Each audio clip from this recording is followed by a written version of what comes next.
বাণিজ্য বিনিয়োগ বাড়াতে একযোগে কাজ করবে বাংলাদেশ এবং তুরস্ক। দ্বিপাক্ষিক সম্পর্ক জোরদারে $2 বিলিয়ন সহযোগিতা বৃদ্ধি। সরবরাহ ভালো থাকায় রাজধানীর সবজির বাজারে স্বস্তি। বাড়তি দরে বিক্রি হচ্ছে মাছ, পোর্টের দিকে ব্রয়লার এবং সোনালী মুরগির দাম। জমে উঠেছে নাটোরের চামড়ার আড়ত। প্রত্যাশিত দামে বিক্রির আশা স্থানীয় ব্যবসায়ীদের। এখনও চট্টগ্রামে আসেনি ট্যানারি মালিকরা।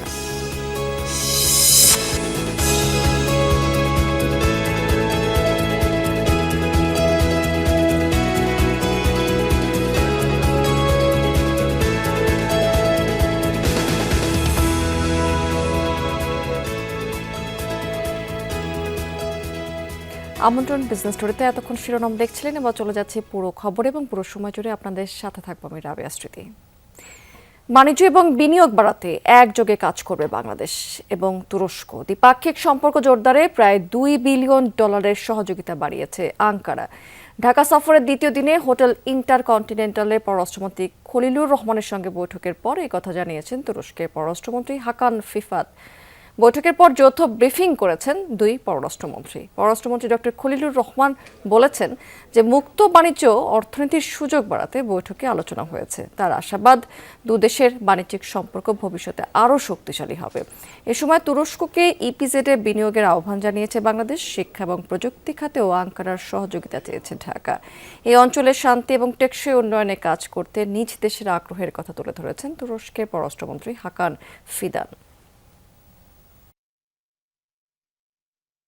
Widen trade and commerce and investment and strengthen business-to-business contacts. মুক্ত বাণিজ্য অর্থনীতির সুযোগ বাড়াতে আলোচনা হয়েছে। বাংলাদেশের সাথে তুরস্কের বাণিজ্য সম্পর্ক আগামীতে আরও শক্তিশালী হবে। তুরস্ককে বাংলাদেশের অর্থনৈতিক বিশেষায়িত অঞ্চলে বিনিয়োগের আহ্বান জানিয়েছি। রোহিঙ্গা সংকট সমাধানে তুরস্কের কার্যকর ও জোরদার সহযোগিতার আহ্বান জানিয়েছি আমরা।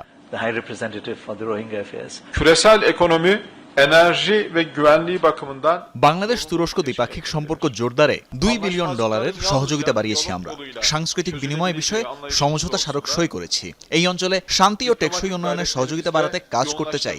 বাংলাদেশ রোহিঙ্গাদের স্থান দিয়ে বড় মানসিকতার পরিচয় দিয়েছে। রোহিঙ্গাদের নিরাপদ ও সম্মানজনক প্রত্যাবর্তনে কাজ করব আমরা। ঈদের সপ্তাহ জুড়ে ভারী খাবারের পর বাঙালির রসনা বিলাসে এবার বেড়েছে সবজির চাহিদা। রাজধানী কাঁচা বাজারে বেশিরভাগ সবজিও মিলছে 40 থেকে 70 টাকা দরে, যদিও টমেটো, শিমের দাম কিছুটা চড়া। এদিকে জ্বালানি তেল এবং বিদ্যুতের দাম বৃদ্ধি ভাবাচ্ছে ভবিষ্যৎ নিয়ে। তবে কৃষকরা বলছেন যে এবার সবজির উৎপাদন হয়েছে অনেক, মাঠ পর্যায়ে ন্যায্য দরই মিলছে না, তাই সামনে কাঁচা বাজারে দর বৃদ্ধির সম্ভাবনা কম। এ ব্যাপারে আরও জানাচ্ছেন আমাদের সহকর্মীরা। কোরবানির ঈদে সপ্তাহ জুড়ে নগরবাসী গরু, খাসির মাংস খাওয়ার পর কিছুটা স্বস্তির জন্য, কিছুটা স্বাদ বদলাতে আবার সবজির দিকে ঝুঁকছে। এ কারণে রাজধানীর কাঁচা বাজারে বেড়েছে ক্রেতাদের আনাগোনা, বেড়েছে বেচা বিক্রি। বিক্রেতারা বলছেন বেশিরভাগ সবজি মিলছে 50 থেকে 70 টাকার মধ্যে। ঈদের আগে পেঁপের কেজি আসছিল 120 টাকা কেজি, অন পেঁপের কেজি মাত্র 60 টাকা। শসার কেজি আসছিল 70-80 টাকা, অন শসার কেজি মাত্র 60 টাকা 50 টাকা আমরা বিক্রি করি। সাধারণ মানুষের যদি এরকম ক্রয় ক্ষমতার ভিতরে থাকে তাহলে আমাদের জন্য ভালো হয়। যেভাবে জ্বালানি তেল ও বিদ্যুতের দাম বাড়ছে সেটি কিছুটা শঙ্কা তৈরি করছে ক্রেতাদের মধ্যে। অবশ্য বিক্রেতারা বলছেন যে পরিমাণ উৎপাদন হয়েছে সেই সরবরাহ যদি রাজধানীতে সঠিকভাবে করা যায় তাহলে সবজির দাম নিয়ে দুশ্চিন্তার কোনো কারণ নেই। সবজির বর্তমানে চাষ হয়েছে অতিরিক্ত, হওয়ার কারণে কৃষকের লস হইতেছে। এখানে দাম বাড়বো না সম্ভবত মনে হয় না। সবকিছু দাম আস্তে আস্তে বাড়বে, কারণ এটার প্রভাবটা তো সব জায়গায় সরাই। নিম্ন আয়ের যে মানুষগুলো আছে তাদের জন্য অবশ্যই সবসময় দাম বৃদ্ধিটা আসলে অযৌক্তিক। এবার ঢাকার বাইরের সবজির খবর জানতে আমরা যাচ্ছি সাতক্ষীরা সহকর্মী আকরামুল ইসলামের কাছে। ধন্যবাদ হুমায়ুন। বাজার ঘুরে আমরা দেখছি বাজারে সব ধরনের সবজিতে 10 থেকে 40 টাকা পর্যন্ত কেজিতে দাম কমেছে, এমনটি বলছেন বিক্রেতারা। ঈদের আগে যে মালের দাম ছিল তাছাড়া 20 থেকে 50 টাকা কেজিতে কম হয়েছে, আর প্রচুর আমদানি মাল, কাঁচা মাল। এই কচুরমুখী এখন আগে ছিল 80 টাকা, এখন 50। পটল আগে ছিল আপনার 30-40, এখন 20 টাকা। ক্রেতারাও সন্তোষ প্রকাশ করছেন। তারা বলছেন বাজারে সবজির দাম সহনশীল পর্যায়ে রয়েছে, তবে অনেকেই দাম বেশি এমন অভিযোগ করছেন। ক্রয় ক্ষমতার ভিতরে আছে, স্বস্তি ফিরছে বাজারে। সবজির দাম একটু কম, কিছু কিছু একটু বেশি, কিছু অপরিবর্তনীয় আছে। উৎপাদনের খবর জানতে যাচ্ছি কুড়িগ্রামে।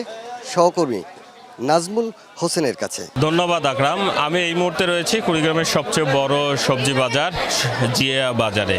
এখানটায় আজকে অন্যান্য দিনের তুলনায় আজকে সবজির কাঁচা বাজারে যে সরবরাহটা সেটা অনেক বেড়েছে। শশা হলো পাইকারি রেটে আমি 5 কেজি পাচ্ছি 80 টাকায়, আর ওইটাই যদি খুচরা অন্য বাজারে বা এই বাজারে বিকালবেলা কিনতে যাই তাহলে খুচরা রেটে 40 টাকা কেজি কিনতে হচ্ছে।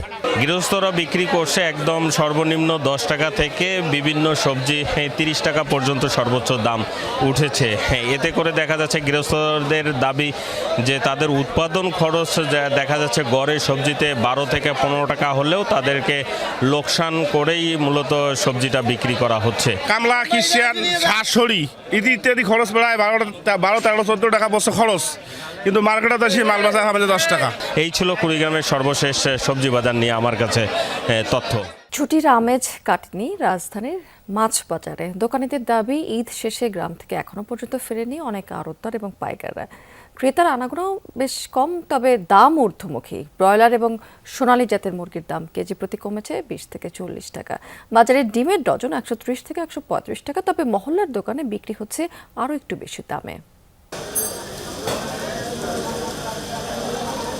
কোরবানির ঈদের পর মাছের চাহিদা খানিকটা বেড়েছে, তবে উপকূল হাওর ও মিঠা পানির মাছের যোগান তেমন বাড়েনি। দোকানিরা বলছেন এখনো ছুটি কাটাচ্ছেন অনেক আড়তদার ও পাইকার। ক্রেতার উপস্থিতিও তুলনামূলক কম। 1.5 সপ্তাহ ব্যবধানে প্রতি কেজি রুই কাতলের দাম বেড়েছে 100 থেকে 150 টাকা পর্যন্ত। তেলাপিয়ার দামও ঊর্ধ্বমুখী। মাছের বাজারে তো দাম বেশি, যেটা আসলে 600 টাকা এইটা চাই এখন 800 টাকা। এই যে এখনই তো এই দেখা যায়, এখন কি করব? এই যে মাছ কিনছি, কাতল মাছ 470 টাকা করে কেজি, কিন্তু আমাদের যে আয় থেকে বেশি খরচ হয়। ঈদ ভাঙ্গা বাজার তো অনেক আড়তদার আসে না, গিয়া দ্বিতীয় কথা আপনার গাড়িও আসতে পারতেছে না, এই কারণে মাছের দামটা বাড়তি। মুরগির বাজারে দেশি জাতের উত্তাপ বেড়েই চলেছে, সরবরাহ তেমন নেই। প্রতি কেজির দাম হাঁকা হচ্ছে 780 টাকা, তবে ব্রয়লার মুরগির দর কেজিতে 10 থেকে 20 টাকা কমে বিক্রি হচ্ছে 170 থেকে 180 টাকায়। সোনালী জাতের দরও কিছুটা নিম্নমুখী। সাধারণত সোনালী বা অন্যান্য যে পোলট্রি মুরগি সবাই কেনে, কিন্তু যারা শখ করে মাঝে মধ্যে দেশি মুরগি কিনবে, স্বল্প আয়তে তো সম্ভব না। কক মুরগি 350 টাকা কেজি, আর কালার বা হাইব্রিডের দাম 320-30 টাকা, দাম কমে।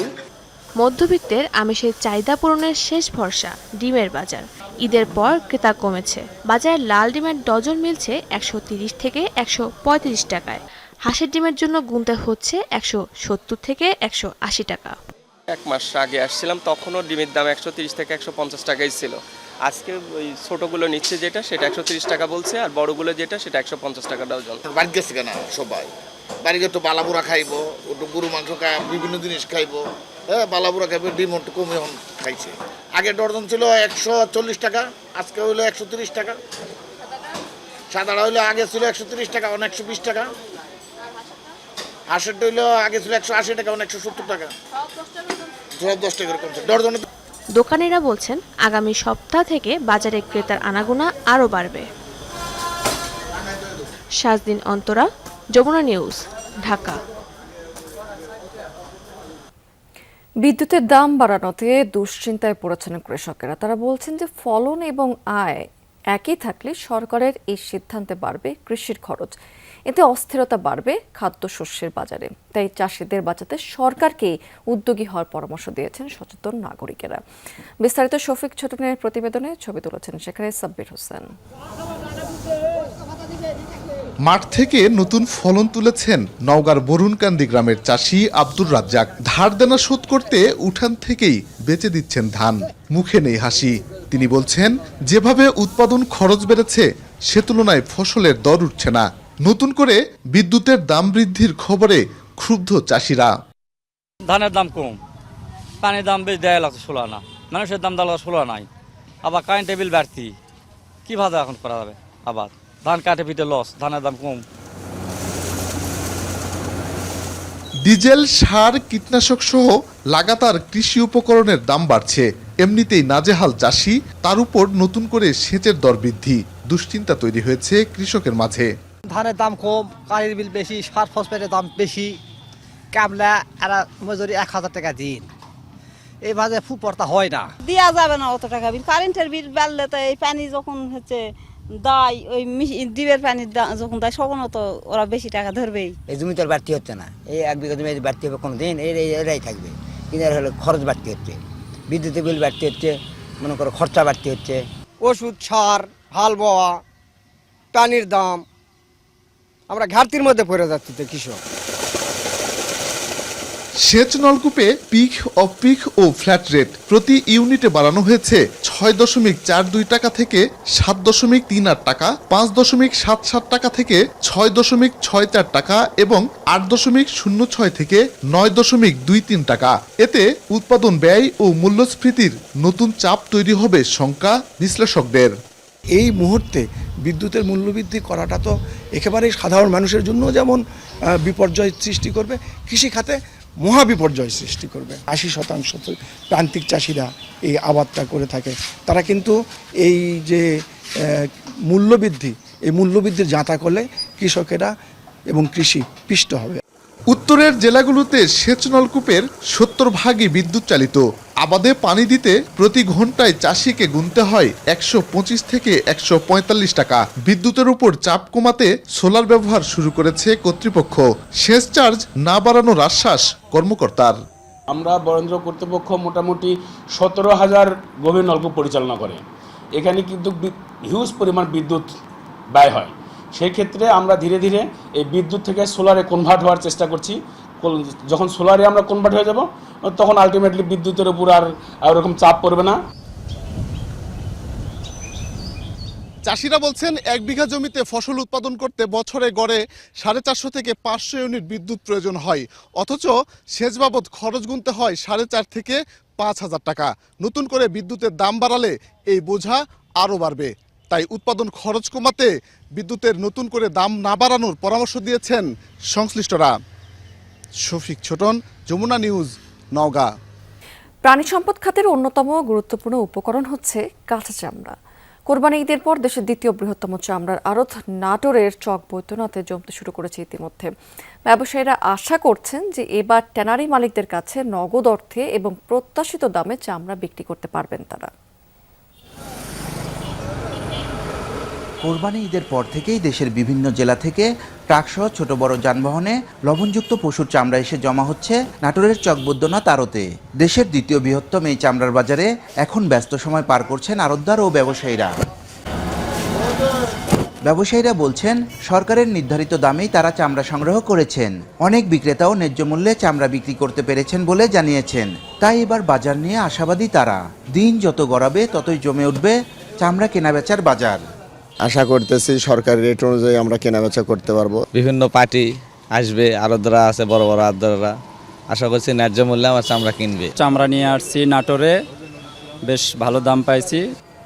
আড়তদারদের প্রত্যাশা এবার ট্যানারি মালিকদের কাছে নগদ অর্থে এবং ন্যায্য মূল্যে চামড়া বিক্রি করতে পারবেন তারা। যদিও এখনও ট্যানারি মালিক কিংবা তাদের প্রতিনিধিদের উপস্থিতি খুব একটা চোখে পড়ছে না, তবে আগামী 2-1 দিনের মধ্যেই বাজার সরগরম হয়ে উঠবে বলে মনে করছেন তারা। ট্যানারি মালিকেরা আসে নাই, ট্যানারি মালিকেরা যদি আসতো তাহলে আমরা একটু ভালো দামে বেচা পারতাম। ট্যানারি মালিকরা আশা করি আজ এবং কালকে এনারা নামবেন, নামলে পরে যে মালগুলো আমরা আছে ভালো মালগুলো ওনাদেরকে ভালো দামে আমরা ইনশাল্লাহ বেচতে পারবো বলে আশা করি। চামড়া কেনাবেচা সুষ্ঠুভাবে সম্পূর্ণ করতে নিরাপত্তা সহ সার্বিক পরিস্থিতি নিবিড়ভাবে পর্যবেক্ষণ করছে প্রশাসন। আমাদের পক্ষ থেকে আমাদের ভেটেরিনারি টিম এবং পর্যাপ্ত নিরাপত্তা যে ব্যবস্থা সেটিও রাখা হয়েছে। আমাদের বিশেষ নির্বাহী ম্যাজিস্ট্রেট এখানে দায়িত্ব পালন করছেন। চামড়া ব্যবসায়ী গ্রুপের নেতারা বলছেন এবার চামড়ার গুণগত মান অনেক ভালো, পাশাপাশি বাজারে চামড়ার আমদানিও সন্তোষজনক। ফলে নগদে বিক্রি সহ সামগ্রিকভাবে চামড়ার ব্যবসা ভালো হবে বলে আশাবাদ তাদের। গরুর চামড়া হোক, ছাগলের চামড়া হোক, আগে থেকে যাচাইও ভালো, এমন সাইজটাও বড়। ট্যানারি মালিকদের আসার পর আমি মনে করি চামড়ার দাম আরও আমরা বেশি পাবো। সরকার যে নির্ধারিত মূল্য তার চেয়ে বেশি বেচা কিনা হইতেছে। ছোট বড় মিলিয়ে 2 শতাধিক আড়ত রয়েছে চক বৈদ্যনাথে।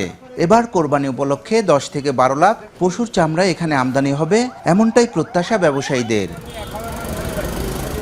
নাজমুল হাসান, যমুনা নিউজ, নাটোর। এদিকে চট্টগ্রামের চামড়া কিনতে আসেননি এখনো পর্যন্ত ঢাকার ট্যানারি মালিকরা। রেকর্ড পরিমাণ চামড়া সংগ্রহের পর সংরক্ষণ করে এখন বিপাকে পড়েছেন চামড়ার আড়তদাররা। সরকার নির্ধারিত মূল্যে তো মিলছে না, এমনকি বিক্রির পর বিল দিতে রীতিমতো গড়িমসির অভিযোগ ট্যানারি মালিকদের বিরুদ্ধে। সরকার হস্তক্ষেপ না করলে ভবিষ্যতে চামড়া শিল্প হুমকির মুখে পড়বে বলে শঙ্কা প্রকাশ করেছেন ব্যবসায়ীরা। আতুরার ডিপুর এই চামড়ার আড়তগুলোতে লবণ দিয়ে সংরক্ষণ করে রাখা হয়েছে সংগ্রহকৃত চামড়া। এবার অতীতের রেকর্ড ভেঙে 4,11,000 পিস চামড়া সংগ্রহ করেছেন আড়ত মালিকরা। সংরক্ষণের পালা শেষ, এবার বিক্রির জন্য অপেক্ষা। তবে এই অপেক্ষার প্রহর শেষ হবে কখন তা জানেন না চামড়া ব্যবসায়ীরা। হতাশার কণ্ঠে বলছেন, এখনও তাদের সাথে যোগাযোগ করেনি ট্যানারি মালিকরা। প্রতি বছরই লবণজাত চামড়ার দাম নির্ধারণ করে দেয় সরকার। এবার চট্টগ্রামে প্রতি ফুট চামড়ার দাম নির্ধারণ করা হয়েছে 57 থেকে 62 টাকা। ব্যবসায়ীরা বলছেন, বাণিজ্য মন্ত্রণালয়ের এ দামে চামড়া বিক্রি করতে পারেন না তারা।